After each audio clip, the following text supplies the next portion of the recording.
Diz assim a palavra do Senhor: temo que assim como a serpente, com a sua astúcia, enganou Eva, assim também a mente de vocês seja corrompida e se afaste da simplicidade e pureza devidas a Cristo. Podem tomar o seu assento. Eu só queria aproveitar que o meu esposo está aqui hoje. Ele sempre assiste pela transmissão ao vivo. Ele sempre assiste. Mas a gente tem que honrar, né? A palavra diz: honra a quem honra. E o meu esposo é resposta de oração. Certa vez eu conheci uma pessoa que falava para mim assim: ore pelo seu esposo como se você já estivesse casado. E eu orava: Senhor, protege meu esposo, onde quer que ele esteja. E eu ainda não era casada. E eu orava por ele. E quando eu recebi a honra, né, do pedido de casamento dele, eu entendi lá Efésios 3:20, quando fala que o Senhor faz muito mais além do que aquilo que pedimos ou pensamos. Amém? Só para honrar a presença dele aqui. Nesta carta aos Coríntios, Paulo, ele está primeiramente reafirmando, confirmando o seu apostolado. Mas ele também está exortando os irmãos a não abandonarem a simplicidade do Evangelho. E a simplicidade do Evangelho é nítido em toda a Bíblia. Não existe coisas, complicadas. Existem sim situações difíceis, mas nada complicado. E o povo fica complicando o que não é complicado.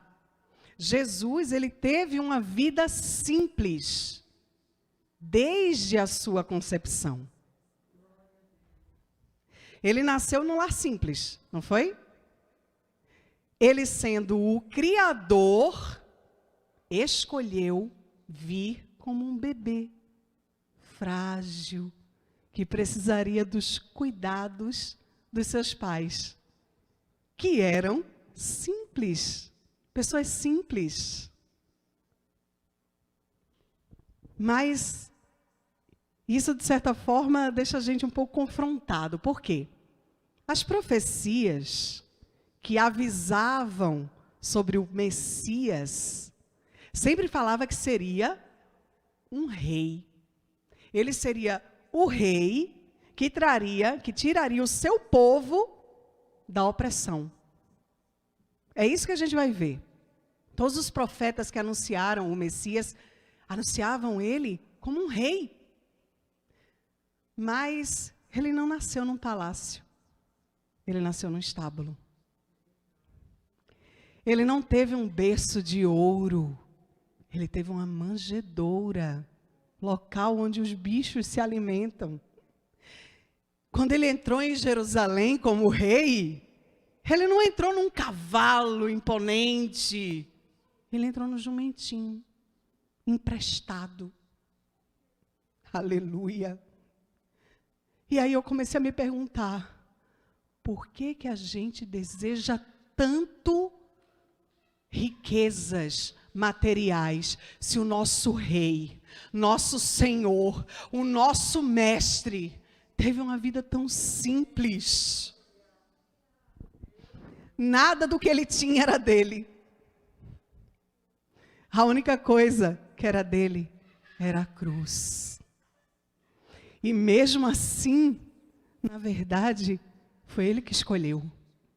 Ele escolheu a cruz, para que nós hoje tivéssemos a liberdade, como nós cantamos aqui. Hoje nós somos livres do pecado. E essa liberdade nos faz querer servir a Ele, que é o Rei dos Reis, o Senhor dos Senhores. O que nós precisamos é imitar os passos de Jesus. Eu sei que não é fácil, mas não é impossível. Porque se ele fez, a gente também pode fazer. Ah, não, irmã Jana, mas você está esquecendo de um detalhe. Ele era Deus. Sim, ele era Deus. Mas a gente não pode esquecer que ele venceu como homem, na dependência do Espírito Santo. E os ensinamentos de Jesus? Tem 3 que eu vou frisar aqui para a gente hoje. Ele disse que nós seríamos reconhecidos como seus discípulos se amássemos uns aos outros como ele nos amou. Ele disse para negarmos a nós mesmos, tomarmos a nossa cruz e segui-lo, se nós quiséssemos ir após ele. E ele disse, essa parte é difícil, que para a gente ser diferente dos ímpios e sermos reconhecidos como filhos de Deus, nós teríamos que amar nossos inimigos e orar por aqueles que nos perseguem. Eita, palavra difícil, irmã Jana.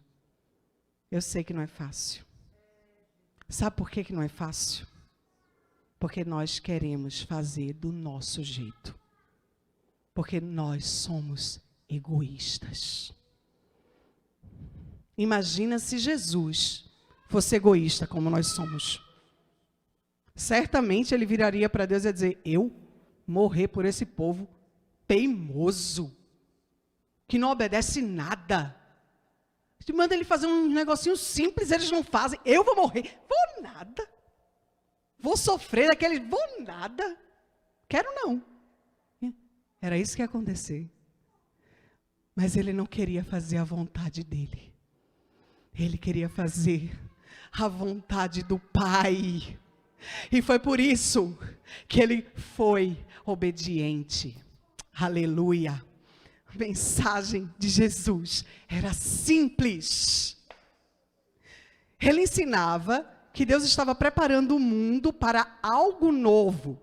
E quem quisesse herdar o reino dos céus, teria que nascer de novo.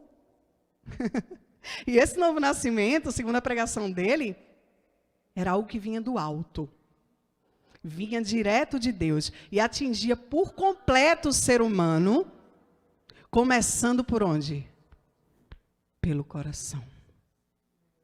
Uma vez eu vi, lá vai eu de novo falar da Helena Tanuri, ela falou assim, muita gente usa a palavra, porque o meu coração está mandando. Faz o que o teu coração manda. Substitui a palavra coração por vontade. Faz o que a tua vontade manda. Eu estou fazendo isso porque está me dando vontade. Nosso coração, ele não faz nada, ele é só um músculo que bombeia o sangue por todo o corpo. Tudo está aqui, na nossa mente. Aleluia. E quando a gente nasce de novo, acontece uma mudança de mentalidade. Sabe Zaqueu? Zaqueu é um exemplo maravilhoso de metanoia. Vamos lá. Zaqueu é aquele carinha que subiu na árvore para ver Jesus passar. Todo mundo sabe, né?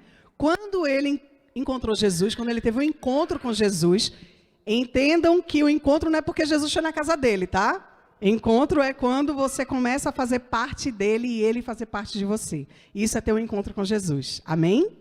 Porque muitas pessoas se encontraram, passaram por Jesus e não tiveram mudança. Então, Zaqueu tem um encontro com Jesus e o que é que acontece? Ele diz que vai deixar de cobrar impostos. Já mudou? Mudou. Mas a mudança de caráter dele veio quando ele disse assim, eu devolverei 4 vezes aquilo que eu prejudiquei alguém. Isso é mudança de mentalidade. Se eu roubava, eu não roubo mais, mas aí eu vou trabalhar para ajudar o meu irmão. Isso é mudança de mentalidade. Isso é metanoia. E Deus nos convence através do Espírito Santo. A gente sempre escuta isso. Não sou eu que vou convencer ninguém aqui dessas palavras que eu estou falando. E eu não estou falando isso porque eu quero falar. Eu estou falando isso porque Deus ministrou ao meu coração para eu falar. Então eu não faço o que eu quero, eu não prego o que eu quero, eu não falo para agradar ninguém. Eu estou aqui para obedecer àquele que me levantou, porque eu não sou nada, eu não sou ninguém, mas eu sou um vaso nas mãos do oleiro. Ele faz como ele quer e ele manda e eu obedeço. Aleluia. Se a gente não se arrepende dos nossos pecados, se a gente não tem uma mudança de mentalidade, se a gente não nasce de novo, a gente não pode viver a plenitude que o Senhor quer para nós, que o Pai preparou para nós. E para essa mensagem simples ser pregada, ele instituiu o famoso ide. Ide por todo mundo e pregai o evangelho a toda criatura. E fazei discípulos. As pessoas só falam do ide. Eu vou. Sim, tu foi. E gerou algum fruto? Fazei discípulos. A gente teve aqui uma palestra maravilhosa falando sobre discipulado. E nós precisamos formar discipuladores. Pessoas, eu vou pregar para alguém, que vai pregar para alguém, que vai pregar para alguém, que vai pregar para alguém, e aí, até os confins da terra. Aleluia! Mas, qual é o evangelho que tem sido pregado? O evangelho é simples. O evangelho está lá, o evangelho todinho está lá em João 3,16.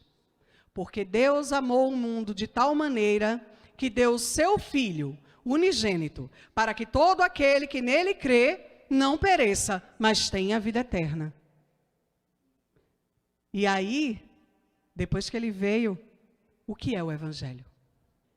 O evangelho é: o Cristo prometido veio, esteve entre nós, foi obediente até a morte, e morte de cruz, mas ressuscitou, e está à destra do Pai, e vai voltar para reinar. Essa é a mensagem. É isso que tem que ser pregado. Não é para ficar inventando historinha, não. Foi pregando esse evangelho que Estevão foi apedrejado até a morte. Foi pregando esse evangelho que Paulo foi decapitado. Foi pregando esse evangelho que Policarpo foi queimado vivo. E tantos mártires, testemunhas de Cristo, foram e são perseguidos. Talvez seja por este motivo mesmo que ninguém quer pregar essa mensagem. Faltam os corajosos de Gideão. Vocês lembram, né, da história de Gideão? Deus mandou voltar. Volta, tem gente demais. Não querem pregar essa mensagem. E o que é pior, não querem ouvir. Porque a palavra diz: como saberão se não tem quem pregue? Mas também, como é que a gente vai pregar se não tem quem ouça? Aleluia. Paulo, escrevendo a segunda carta a Timóteo, há 2000 anos, mais de 2000 anos atrás, ele escreveu. Quando eu li, que eu fazendo o sermão, Deus me conduziu a essa passagem. Quando eu li, eu disse: não, eu acho que na verdade Paulo acabou de mandar um WhatsApp para Timóteo, né? Chegou ontem essa mensagem. Olha só, 2 Timóteo 4:3, capítulo 4, versículo 3. Olha só, vê se não é o que a gente está vivendo. Pois virá o tempo em que não suportarão a sã doutrina. Pelo contrário, se rodearão de mestres, segundo as suas vontades, suas próprias cobiças, como que sentindo coceira nos ouvidos. Eu não quero ouvir isso não, irmã Jana.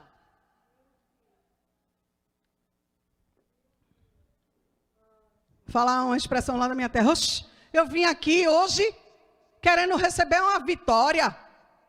Essa mulher vem me falar de morte e vida, ressurreição. Eu não quero saber disso. Misericórdia. Sabe por que a gente tem a impressão de que essa mensagem foi escrita ontem?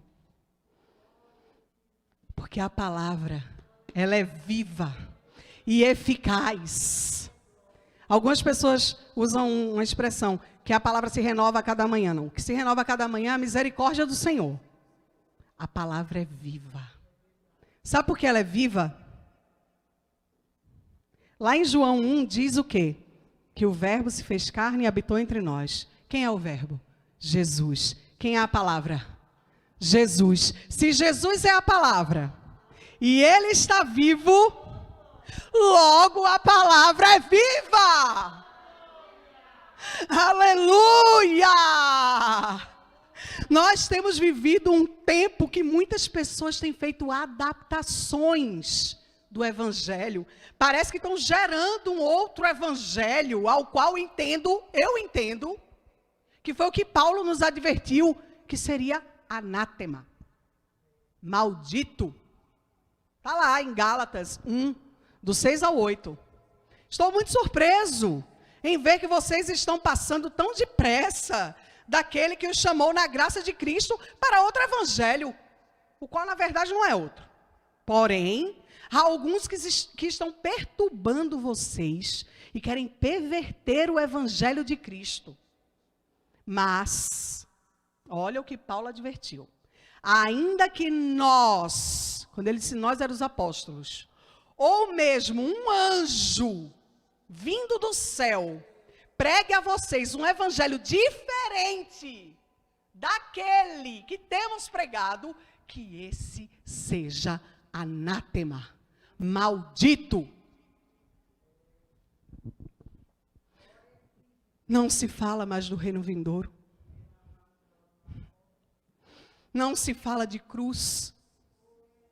Não se fala de santificação. Não se fala de ressurreição. Não se fala de negar a si mesmo. Amar ao próximo? Que bicho é esse? Orar porque me persegue? Tá doido? Misericórdia. Jesus foi tirado do centro. O homem foi colocado no centro. A vontade de Deus, lá para o último plano. Eu quero a minha vontade. Eu quero que as minhas coisas, meus planos, deem certo. Não se deseja o reino dos céus. O que a gente fica desejando é ter uma vida bem confortável aqui nesse mundo caído, jaz no maligno. Aqui não tem nada para a gente. Eu não estou dizendo que a gente tem que viver de forma miserável, não. A gente tem que viver com o suficiente. Jesus nos prometeu, Ele nos garantiu que nada do que nós necessitamos nos faltaria. Lá em Mateus 6, versículo 25, Ele começa falando: não andeis ansiosos por coisa alguma, com o que haveis de comer, com o que haveis de vestir. Olhe para os pássaros. Não semeiam, não juntam, e não lhes falta nada. Acaso vós não sois mais importante para o Pai do que eles? Nossas necessidades serão supridas, mas nossa vontade não. Vontade ele não prometeu que ia cumprir não. Mas necessidade, Ele como Pai, Ele é provedor e Ele é protetor, não vai faltar nada. É porque todos querem só o nada me faltará, mas não querem o Senhor é meu pastor. Eu quero um Salvador, Eu quero ser salvo do inferno. Mas obedecer um Senhor, eu quero fazer a minha vontade. Misericórdia, Senhor. Isso não é o Evangelho de Cristo, gente. Não é. Eu não tenho nada contra pregadores coaches, que é a moda agora, né? Pregador coach, pastor coach. Não tenho nada contra eles. Mas, se eu sou cristão, e eu tenho um ofício, por exemplo, eu tenho formação, sou graduada em comunicação social. Então, Deus me conduziu talvez para eu melhorar o que Ele já tinha me dado como talento, que é a oratória. Para poder estar aqui agora pregando para vocês. O Senhor faz tudo perfeito. Então, eu como cristã, eu tenho que usar essa profissão, eu tenho que usar o meu ofício para levar pessoas para Cristo, e não o contrário. Porque tem um monte de gente por aí achando que está levando gente para Cristo. Mas não está. Me desculpe. Eu vejo algumas coisas que sinceramente me dá até medo. Porque eu sei que tem irmãos que ainda estão engatinhando, ainda não têm discernimento, e ouvem aquelas bobagens, e fica achando que aquilo é o Evangelho e não é. E fica se perdendo, e fica perdendo tempo. Eu preciso levar as pessoas para entender que o centro das nossas vidas é Jesus, e não o nosso umbigo. O umbigo está bem no centro, né, do corpo da gente. Acho que é por isso que o povo fala essa expressão. Que quer dizer fazer minhas vontades. Olhar para o meu umbigo é olhar para mim mesma. Eu não posso conduzir pessoas a olhar para si mesmo. E muitos pregadores por aí têm feito isso. Vai lá para a igreja que tu vai conseguir um carro. Vai para a igreja que tu vai conseguir uma casa. Tu vai conseguir um casamento. Eu não vou para Deus pelo que Ele pode me dar. Eu vou para Deus pelo que Ele é. E pelo que Ele fez por mim. Eu tenho que agradecer a Ele já por tudo que Ele fez. Eu não tenho que ficar barganhando com Deus. Deus, eu só vou para o culto se tu abrir uma porta de emprego para mim. Não é desse jeito que funciona com Deus, não. Você vai se frustrar. Nós precisamos pregar o Evangelho genuíno. Sabe o que é o Evangelho genuíno? Cristo e este crucificado. Que Ele foi crucificado. Precisamos fazer que todos entendam que esse nosso sofrimento presente não se compara com a glória que há de ser revelada em nós. Você tem ideia do que vai acontecer com a gente quando Jesus voltar? Esse corpo não vai mais existir. Ele será transformado, glorificado. Aleluia! É isso que a gente tem que buscar, tem que pensar. Era isso que Paulo falava o tempo todo. Tem uma passagem que Paulo dizia: eu não sei se eu quero ir logo para ficar com Jesus, ou se eu continuo aqui pregando, porque eu estou dividido.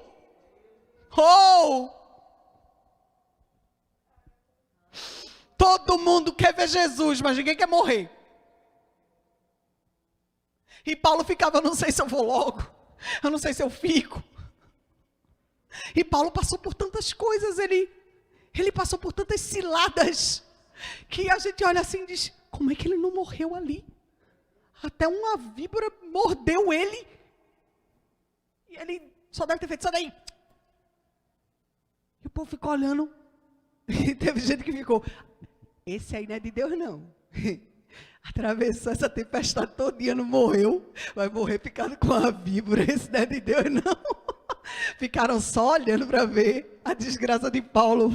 E Paulo só fez: sai aí. E ficou vivo.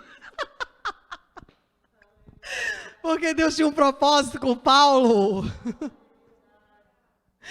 César achava que estava abalando, prendendo Paulo.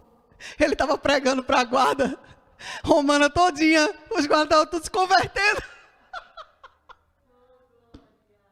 Deus é maravilhoso demais, gente. Sabe isso que está dando errado na tua vida? Está dando certo. Porque está no plano de Deus. É assim que Ele quer.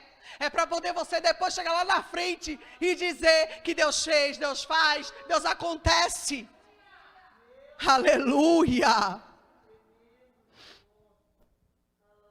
Nós não precisamos de livro de autoajuda, não. A gente precisa de um livro que nos traz a ajuda do alto. É disso que nós precisamos. Viver o Evangelho de Jesus é o que a gente precisa. Reconhecer nossa pequenez, nossa dependência nele, nos arrependermos de nossos pecados, buscar santidade para termos um novo nascimento que gera transformação de dentro para fora. Não adianta se transformar só de fora para dentro. Não adianta. Ter apenas a aparência de santo nas vestes e na forma de falar. Hoje, quando eu estava vindo para cá, minha mãe olhou para mim: eita, estás parecendo crente. Eu disse: eu sou o quê, mãe? Ter a aparência nas vestes e no modo de falar: misericórdia. Sangue de Cristo tem poder. Como diz Helena Tanuri, crentez fluente. Não adianta ter só a aparência nas vestes e na linguagem. Sabe como é que Jesus chamou pessoas assim? Sepulcro caiado. Sabe o que é que significa? Todo branquinho, limpinho por fora, lindo, mas por dentro, fétido, morto, fedendo. Não adianta, tem que ser de dentro para fora. Quem é transformado de dentro para fora é que nasce de novo. E aí consegue refletir a imagem de Jesus por onde quer que anda. Aleluia!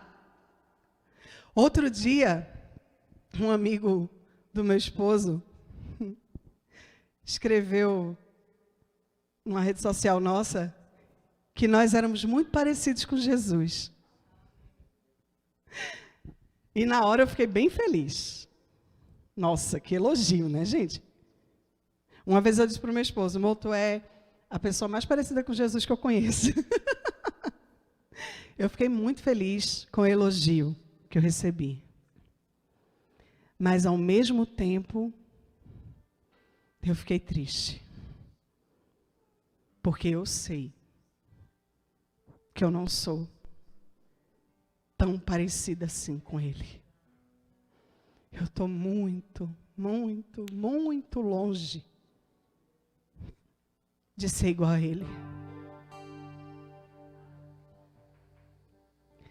Eu sempre peço nas minhas orações: Jesus, me dá um coração igual ao teu. Me ajuda a ser como o Senhor é. Me ajuda a olhar para as pessoas como o Senhor olha. Me ajuda a ser mansa, porque eu sou bem bravinha. Eu quero ser parecida com Jesus. Eu quero ser simples como Jesus. Jesus, eu quero ser igual a ti. Eu quero amar o que tu amas. Eu quero estar onde tu estás. E um coração igual ao teu. E um coração igual ao teu.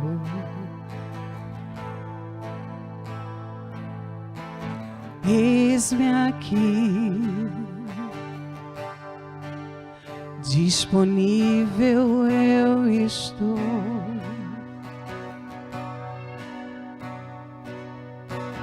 Usa-me, eu quero ser as tuas mãos. Santo Deus, ajuda-me. Santo Deus, ajuda-me a ser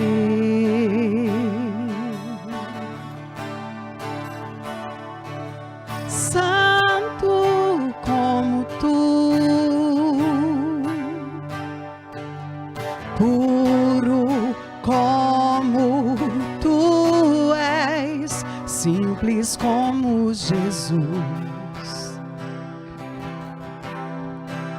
apenas como Jesus. Oh, humilde como tu, manso como tu és, simples como Jesus, apenas como Jesus.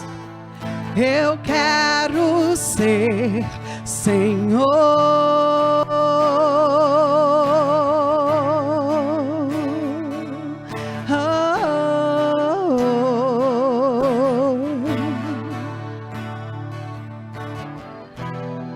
Tira o meu prazer pelo pecado,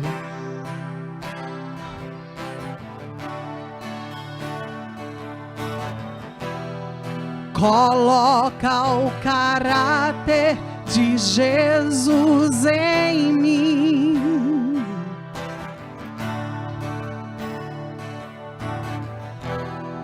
Tira o meu prazer pelo pecado,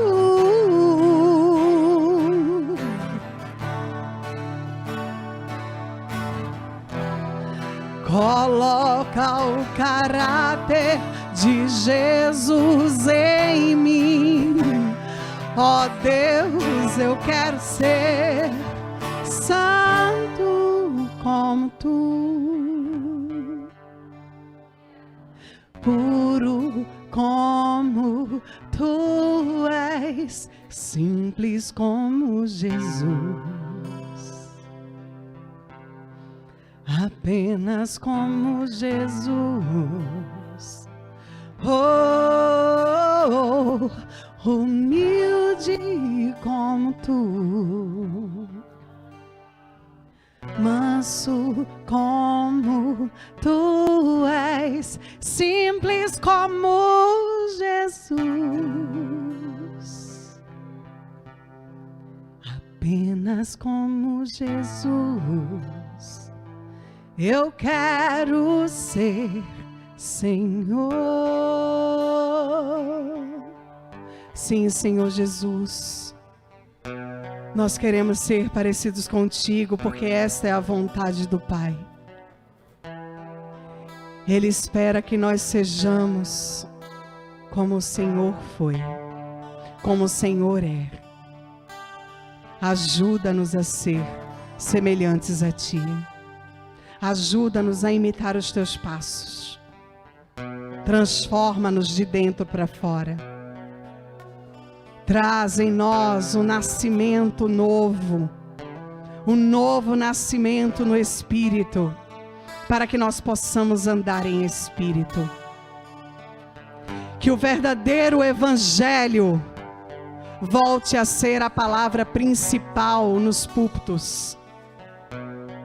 Que parem essas palavras para massagear o ego dos homens, para fazer com que fiquem confortáveis neste mundo, porque não foi para viver aqui que o Senhor nos criou.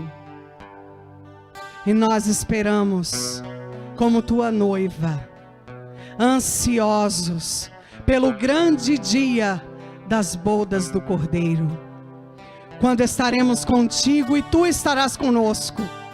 e habitarás conosco pelos séculos dos séculos, em novo céu e nova terra. Esta deve ser a mensagem pregada, mesmo que ninguém queira ouvir. Esta deve ser a mensagem. Aleluia, aleluia. Eu agradeço a oportunidade em nome de Jesus.